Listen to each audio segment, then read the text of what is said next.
Hi, thanks for joining me as I continue to work through painting the core box heroes from Guards of Atlantis 2.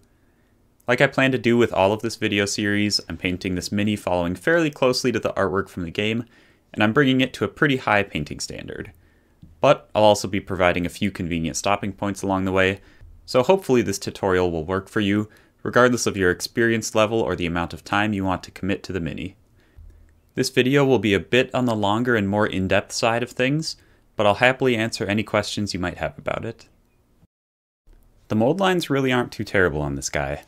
There's one extended mold line running all the way up the right side of his cape, over his head and headdress, and then down the other side of his cape and onto the sword sheath and foot, and I scrape this away with my hobby knife, paying the most attention to the cloak and the area around the head, but it's pretty easy to get to.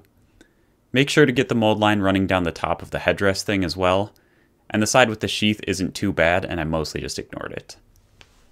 And honestly, the mold lines are mild enough on this mini that you could probably just skip them entirely and it would still look just fine. I prime the model the same way that I do all of the other Guards of Atlantis minis from this first batch, where I prime it in dark gray and then hit it with a light gray zenithal prime from above.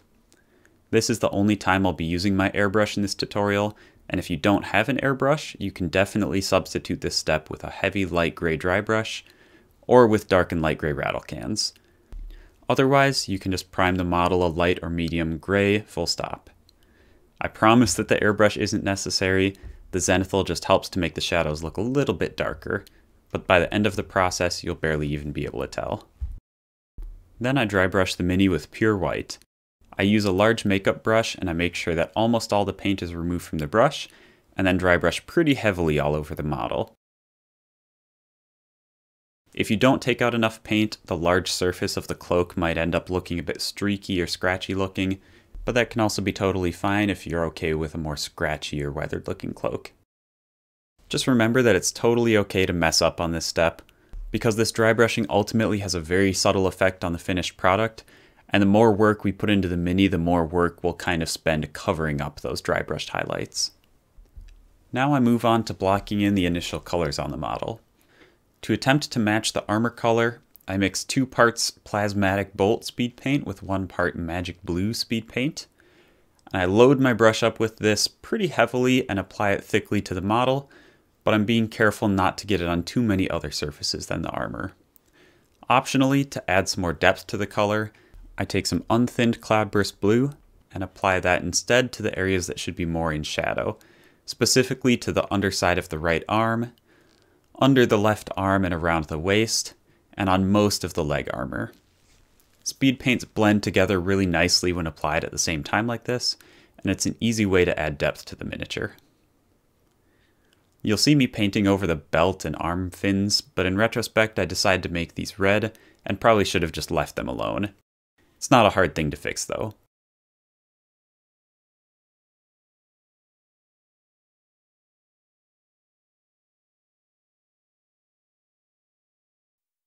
You can see that I also got a bit of blue paint on the top of the cloak and on a few unintended areas. You can mess around with attempting to wick it off with a damp brush, as you see me doing here with mediocre success, so I decided that it wasn't significant enough for me to bother correcting before just applying my other base colors. For the cloth and cape, I deviate a little bit from the artwork and go for a red color. In the artwork, the cloak is a pretty nondescript dark blue or blackish, but I think that would make the model a bit too monochromatic and plain, especially since the physical model doesn't have any visible hair that adds that pop of red accent color seen in the artwork. So I decided to include this red color in the cape and in the cloth bits instead. I thinned down some slaughter red with a little bit of medium as the lighter color, and I mixed slaughter red with grim black and a little bit of cloudburst blue to make a cooler shadow color. Then I roughly blend these 2 shades that I've created onto the model. I put the lighter red on the cape around the shoulders, the darker red on the middle third of the cape, and the lighter red on the bottom, more flared out section of the cape. I usually have more luck with speed paints adding the shadow colors first, and then dragging the lighter color down a bit into the shadow area with the paint already applied on it. You can see that I generally follow the zenithal highlight as well, making the areas under the arms and around the legs the darker shadow color, whereas the raised cloak surfaces are lighter. At this point, I also decide to make the arm fins and belt red, and I just go over these with the lighter slaughter red color and it looks just fine.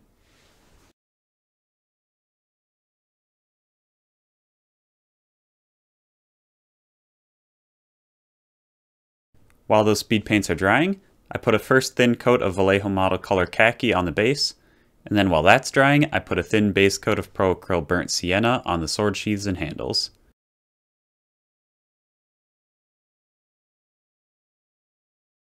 I try to be fairly delicate when applying this, and try not to let too much of it pool in the recesses.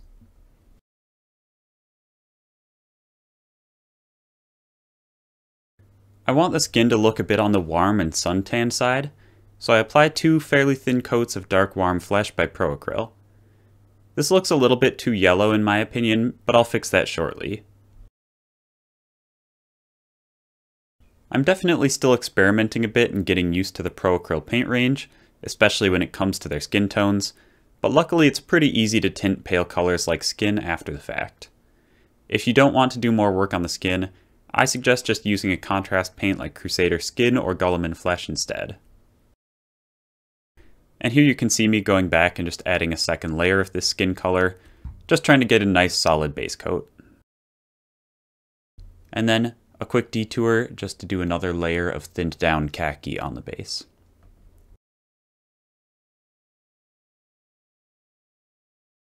Then I put a wash of Reichland Flesh Shade on the skin, but as I mentioned before, it would probably be pretty comparable to have just used Crusader Skin or Guilliman Flesh, or whatever other skin contrast paint you desire.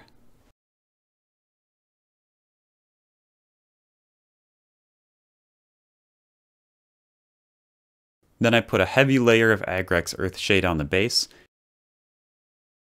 and we've arrived at the first stopping point. The skin still looks a little too yellow and jaundiced for my taste, but it's serviceable to get by. The armor and cloth look pretty striking, and I think the rough blending of the darker speed paint tones into these large areas really helps to add some contrast to a model that would otherwise look pretty flat. And now I encourage you to keep going, since next will be some pretty easy steps that really add a lot to the paint job. This model has a bunch of raised edges that are perfect for dry brushing, so I'll be doing a few different steps to make use of this. First, I dry brushed Vallejo Model Color Silver onto the armor, and the exact color that you use isn't important at all. Any fairly light silver or steel color will work. Then I dry brush the cloak in several gradual and subtle layers. I start with this great pale light red color, Sanguine Highlight, and with very little paint on the brush, I apply it with a somewhat large makeup brush, going back and forth a good amount to build up the color gradually. I then decided that this color isn't quite as rich as I'd like it to be, so I mix in Khador Red Highlight, which is actually more of a pale orange color, and some of this reddish skin color as another dry brush highlight. This works much better, and I slowly build up the highlight on the edges of the cloak, also mixing in a little bit of ivory to add a lighter color than that.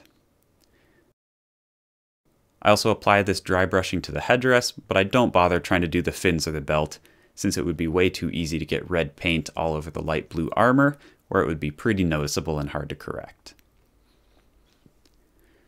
Then I dry brush the base with the aptly named Menoth White base, but any light tan, ivory, or light brown color will do fine. I'm still experimenting with getting a color for the bases that I'm really happy with, but all of the variations I'm testing look close enough to be indistinguishable on the board. Some bases have more or less cobble or different items on them anyway, so they end up not being perfectly uniform regardless. And now there's no way around it. I have to figure out what I'm doing for the skin. I do a few quick highlight layers by mixing the original flesh color with some tan flesh, and then adding in some ivory after the first layer. There isn't too much skin showing on this model, so I don't worry much about blending the gradient. I just focus on adding some lighter color to the cheeks, the nose, the chin, and the knuckles. I keep working on these highlights for a little while. I want to make his face really stand out and be recognizable on the Mini, and this also has the added benefit of cutting back on that sort of yellowy skin tone that we had earlier. And I think now is a good second stopping point. The dry brushing has made the two main elements of the mini, the large swath of armor and the large flowing cape, much more interesting and dynamic. The skin looks serviceable enough, and if you want to stop here, maybe just drop a dark wash into the eye sockets to make them less visibly unpainted. And I think this is a great tabletop standard achieved in not much time at all, but from here on out is where I really want to push and refine the paint job. If you don't want to dump a lot of time into the mini, I think this is a really good compromise between effort put in and the output that you get. You can see that I've started back up with refining the skin some more, mixing some Arien flesh into the dark warm flesh color we used before, and then glazing that into the shadows in a couple of passes. I do this a couple times until I'm satisfied with the depth of color that I've achieved in the skin, and then I go back and highlight the skin just one or two more times quickly. I give the mini a quick off-camera varnish to lock in the speed paints and keep them from reactivating in the following steps, and then I highlight the sheath with a mix of ivory and burnt sienna. Then I mix a darker brown into the burnt sienna and thin this down a pretty good amount, and then pull it towards the upper parts of the sheaths that I want to appear the darkest. Then I focus my attention back around to the armor. I introduce one or two thin glazes and washes to bring variety into the shadows, which will help tone down some of the silver dry brushed highlights from before and let me selectively build the highlight up again later. The colors I chose are Eldritch Blue and Bad Bruise, and I work them in kind of wherever I think they make sense, focusing the Eldritch Blue a little bit more on the scales on the arms and legs.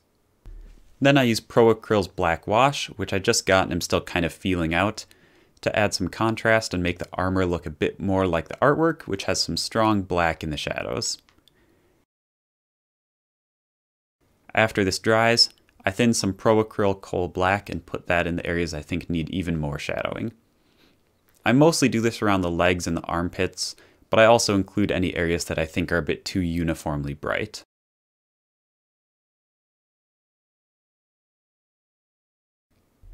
Here's a comparison against the artwork, and I think the depth of shadows looks alright, but we've lost some of the bright turquoise color present on parts of the armor as well. I solved this by, you guessed it, going back to clean up the armor highlights, adding a couple thin layers by mixing jade and ivory. I'm not fussed about making smooth blends or gradual volumetric highlights, and instead I just aim for pop and visual interest in individual armor panels. I don't add these highlights to every panel either. I mostly focus on the ones around the head and shoulders or anywhere I think that the armor just looks too flat, not caring too much about highlighting as if I was perfectly replicating a zenithal light source. I'm not gonna lie, this step was pretty slow and time intensive and took a little while to do, but I think that it really adds a lot of visual interest to the model, and it's pretty fun and easy to just pick out highlights on these little small pieces of armor. Then I do a final highlight on some of the edges by mixing in Vallejo Model Air Chrome into the bright jade highlight. My aim here is to make sort of a semi-metallic paint that reads as a bright silver but with just a little bit of that bright blue tint to it. I wipe most of the paint from my brush to make sure I don't flood the paint into any armor panels or apply it too thickly, because that would be a bit of a pain to correct. And then I take this paint and pick the various corners and edges of the armor out in a somewhat irregular pattern to get this final pop of metal highlight. Just like with the other steps I've done with the armor up till now, there's no concrete rules on which panels and segments you have to put these highlights on, just kind of go by feeling. Time for another comparison to the artwork, and I think it looks great. There are some deeper blue hues in the art that aren't present on my mini, and the black shadows get much more pronounced in places in the card art, but I'm personally at the point where I'm getting ready to move on, and I like the way it looks. But now, in comparison to the armor, the cloak is looking a little bit dull. I decided to make it more vibrantly red, glazing Khador red base into roughly the brighter half of the red areas, and making sure it's pretty thin. I still try to avoid the deepest recesses when I do this, but I do get this red somewhat deep into the cloak folds. I should mention that I'm doing these steps for the red on all of the parts of red on the model, not just the cloak, So I'm doing this on the headdress, on the belt, on the little fin things, and the front tabard as well. I'm just only showing this process on the cloak. I mixed the orange and ivory from before into this color to make it a brighter highlight, keeping it fairly restricted to only the brightest highlights, and apply that too. It's very easy to make your red suddenly look pink again if you go crazy with these highlights, but I do think it really helps to make the cloth look a little bit more shiny and silky. And again, I'm ready to move on to the next step. I paint the eyes with my usual method, which is a white line roughly in the shape of an oval, and then a perpendicular line that becomes the iris, not worrying at all about if I get a lot of this paint splotched onto the areas around the eye. And then I clean up this outline of the eye again with the skin and armor colors. This is kind of how I get the actual nice oval shape of the eye. These aren't the greatest eyes that I've ever painted, but they're definitely passable, and I don't mind at all because it's always just practice. And then we're on to the greatest step of all, painting the base rim black, and then adding in a few small off-camera touch-ups, and then he's done. This model is simple but striking. I really like that the artist made his armor look dynamic and interesting, and not just some flat, boring blue. I usually paint with a pretty high contrast style, so I feel like this fits well with how I like to paint. The eyes aren't perfect, the skin isn't perfect, the cloak highlights aren't perfect, but I still think that he looks great. And I've spent long enough on him that I'm ready to call him done and move on to the next hero. I actually painted and put together this video a little while back, so I apologize that it was a bit less polished than I think my last couple of videos were. You can tell I was also a bit more intense with the painting steps, but I'm trying to work on making these guides more accessible and less intimidating in the future. Hopefully you still find this video helpful though, and thanks for watching, and I hope you have a great day.